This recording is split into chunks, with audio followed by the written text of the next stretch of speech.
आज के इस वीडियो में एक और इंटरेस्टिंग कॉन्सेप्ट बताऊंगा आपको जावा का स्टैटिक ब्लॉक। ये स्टैटिक ब्लॉक क्या होता है, इसका सिंटैक्स, एग्जांपल, इसे बनाने का पर्पस क्या होता है, क्यों हम बनाते हैं स्टैटिक ब्लॉक, सभी चीज़ें डिस्कस करूंगा।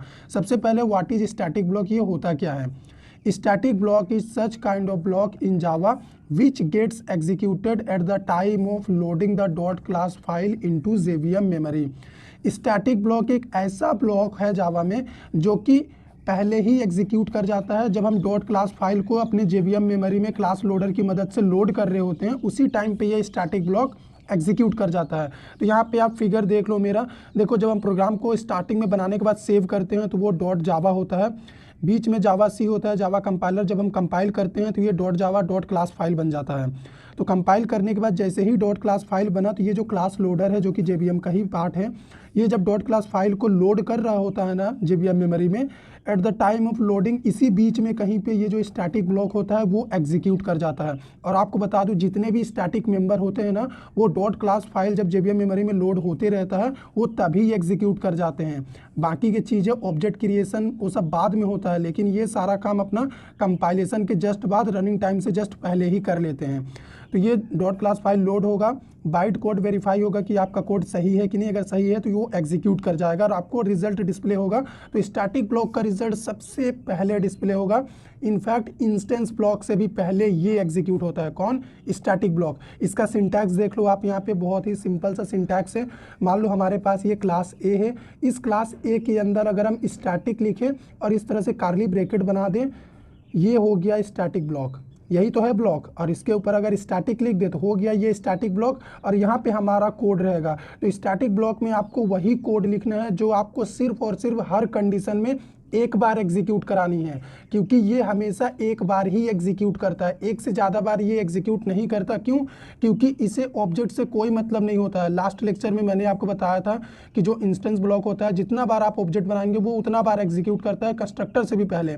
लेकिन इसे ऑब्जेक्ट से कोई लेना देना नहीं है क्योंकि ये स्टैटिक है, इसीलिए ये सिर्फ एक बार एग्जीक्यूट होता है और ये इंस्टेंस ब्लॉक से भी पहले एग्जीक्यूट करता है। तो कैसे करता है इंस्टेंस ब्लॉक से पहले, चलिए प्रोग्राम में हम आपको प्रूव करके देते हैं। गाइस, आपने तो स्टैटिक ब्लॉक का सिंटैक्स देख ही लिया है जो मैंने लिखवाया है, तो उसी सिंटैक्स का यूज करके हम प्रोग्राम डिजाइन करेंगे। तो चलो स्टार्ट करते हैं कि करना कैसे है। सिंपल सा क्लास बना लो अपना, वही पुराना क्लास ए। अगर मैं इस क्लास के अंदर कुछ इस तरह से एक ब्लॉक बना दूं ना, तो यही होता है स्टैटिक ब्लॉक। और मैं आपको बता दूं, जो भी स्टैटिक मेंबर होते हैं ना, वो सबसे पहले एग्जीक्यूट करते हैं। ठीक है, ऑब्जेक्ट क्रिएशन का ये सब स्टेप बाद में आता है, लेकिन ये स्टैटिक सबसे पहले काम करता है अपना। तो अगर इसके अंदर मान लो मुझे एक मैसेज ही सिंपल सा प्रिंट करना है, तो मैं क्या लिख दूंगा, system.out.println। और इसके अंदर क्या लिख दूं मैं मैसेज में, जैसे लर्न कोडिंग हमारे चैनल का नेम है।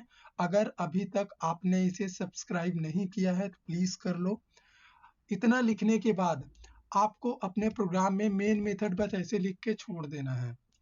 मेन मेथड में कुछ हम नहीं करेंगे, पर मेन मेथड सिर्फ इतना ही लिख के क्यों छोड़ देना है, क्योंकि प्रोग्राम का एग्जीक्यूशन स्टार्टिंग पॉइंट और एंडिंग पॉइंट यही होता है। अगर JVM को ये नहीं मिलेगा ना, तो JVM इस कोड को भी एग्जीक्यूट नहीं करेगा और हमें एक लंबा चौड़ा एरर देगा कि मेन मेथड क्लास ए में नहीं है। वो भी मैं करके दिखा दूंगा। फिलहाल इसे सेव करते हैं और आपको इतना का रिजल्ट दिखाते हैं, और ये भी बताऊंगा कि ये कैसे सबसे पहले एग्जीक्यूट होता है। कौन? ये स्टैटिक ब्लॉक।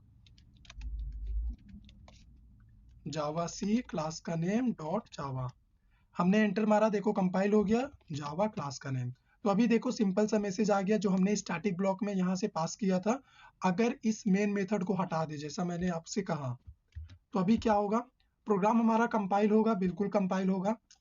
ठीक है, क्योंकि अब ये जो स्टैटिक ब्लॉक है ना, अब जब हम इसको एग्जीक्यूट करेंगे कोड को, तब ये डॉट क्लास फाइल इसको लोड करेगा क्लास लोडर JVM मेमोरी में, इसकी डॉट क्लास फाइल को, क्लास ए की। तो देखो अभी रन करने जा रहा हूं मैं, क्या बोल रहा, main method not found in class A, please define a method as public static void main string args. तो यहाँ पे जावा कंपाइलर जावा सी साफ साफ बोल रहा है कि भैया मुझे मेन मेथड नहीं दिख रहा है, इसीलिए मैं इस कोड को एग्जीक्यूट नहीं कर सकता। क्योंकि JVM को क्या चाहिए, ये मेन मेथड चाहिए, प्रोग्राम में एंट्री वो यहीं से मारता है, भले ये एग्जीक्यूट पहले हो रहा। ठीक है, अगर आप इसको ऊपर नीचे कहीं भी लिखो कोई फर्क नहीं पड़ता। लास्ट वीडियो में मैंने आपको क्या बोला था कि इंस्टेंस ब्लॉक जो होता है वो सबसे पहले एग्जीक्यूट होता है, तो उसका डाउट भी मैं आपको क्लियर करके यहीं पे दे देता हूँ। इसके अंदर भी एक मैसेज लिख देते हैं, जैसे system.out.println। इसमें क्या लिख दें, कुछ भी लिख सकते हैं, जैसे प्लीज लाइक।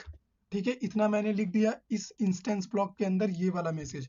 तो जब भी इंस्टेंस ब्लॉक आपके कोड में हो ना, तो आपके क्लास का ऑब्जेक्ट होना बहुत जरूरी है, क्योंकि बिना ऑब्जेक्ट के तो ये एग्जीक्यूट नहीं करेगा। लेकिन इसके लिए कोई ऑब्जेक्ट का दरकार नहीं है, क्योंकि ये स्टैटिक है।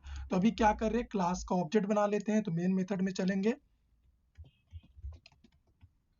जैसे ही हमने क्लास का ऑब्जेक्ट बनाया, तो अभी सबसे पहले ऑब्जेक्ट के हिसाब से ये कॉल होगा, उसके बाद कंस्ट्रक्टर कॉल होगा। लेकिन यहाँ पे स्टैटिक है ना, तो सबसे पहले ये चलेगा, फिर ये चलेगा। और मान लो एक कंस्ट्रक्टर भी बना देता हूं आपको बस समझाने के लिए। ठीक है, और इसमें भी क्या होगा, एक मैसेज अलग से लगा देते हैं। वो क्या होगा, हमारा मैसेज यहाँ पे लगा देते हैं, शेयर कर दो वीडियो को, अगर अभी तक नहीं किया है तो। ठीक है, अभी चलो इसका रिजल्ट आपको दिखाता हूँ, सारा डाउट क्लियर हो जाएगा आपका। तो देखो गाइस, सबसे पहले लर्न कोडिंग मैसेज आ रहा है। ये क्यों आ रहा है बताता हूँ। स्टैटिक ब्लॉक, इस ब्लॉक को आप ध्यान से देखो, जो स्टैटिक ब्लॉक है इसमें लर्न कोडिंग मैंने डबल कोट्स में लिखा है, इसीलिए स्टैटिक ब्लॉक सबसे पहले एग्जीक्यूट होता है। यहाँ से प्रूव हो गया। ठीक है, क्योंकि सबसे पहले आउटपुट उसी का आ रहा। फिर आ रहा प्लीज लाइक। प्लीज लाइक मैंने इंस्टेंस ब्लॉक के अंदर यहाँ पे लिखा हुआ है, तो ये सेकेंड नंबर पे आ रहा। मतलब स्टैटिक ब्लॉक के जस्ट बाद अगर कुछ एग्जीक्यूट होता है तो वो इंस्टेंस ब्लॉक होता है। उसके बाद इंस्टेंस ब्लॉक के बाद प्लीज शेयर, यहाँ पे कंस्ट्रक्टर, डिफॉल्ट कंस्ट्रक्टर एग्जीक्यूट कर रहा। तो ये जो दोनों दिख रहे हैं आपको, ये ना ऑब्जेक्ट क्रिएशन के टाइम ही एग्जीक्यूट होते हैं। लेकिन सबसे पहले इंस्टेंस होगा, उसके बाद ये कंस्ट्रक्टर होगा। लेकिन जब आपके क्लास के अंदर ये स्टैटिक मौजूद हो ना, तो ये सबसे पहले होगा, क्योंकि ये स्टैटिक मेंबर है। स्टैटिक मेंबर क्लास से डील करते हैं, उन्हें ऑब्जेक्ट से कोई लेना देना नहीं है। वो कंपाइलेशन के बाद ही एग्जीक्यूट कर जाते हैं अपने आप। ठीक है, वो तो रन कराना पड़ता है इनके रिजल्ट को देखने के लिए। तो उम्मीद करते हैं आपका सारा डाउट क्लियर हो गया है। अगर आपको वीडियो पसंद आया है तो लाइक करिए, शेयर करिए। चैनल पे नए हैं, चैनल को सब्सक्राइब कर दीजिए। कंप्लीट जावा सीखने के लिए इस प्लेलिस्ट पे क्लिक करिए। दिखा रहे, बंद कर दिए।